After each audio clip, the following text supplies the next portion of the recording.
আর রাতের মধ্যে হঠাৎ করে মেঘের ঘনঘটা, মনে হচ্ছে বৃষ্টি হওয়ার সম্ভাবনা আছে। তো সেই জন্য আমরা রাত্রে দেখতে পাচ্ছেন একে একে এইখানে দিয়েছি পরপর সব মাঠে আমার ক্যাবিনেট সেন্টারে ত্রিপল চাপা দিয়েছি।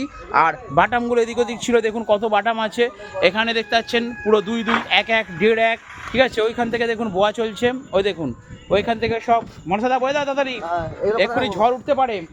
ওই সাইডে একদম ভাগ করে রাখো, হ্যাঁ ওই দেখো এসে রাখো।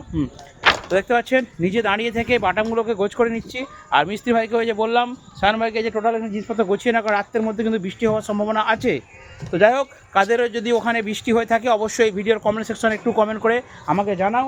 আর অবশ্যই রান্নাঘরটাও দেখিয়ে দিই, কারণ আমি ভিডিওতে সবই দেখাই। দেখুন এখানে নেট পড়ে রয়েছে কত, আর এইখানে আজকে রান্না হচ্ছে। কি রান্না হচ্ছে গো?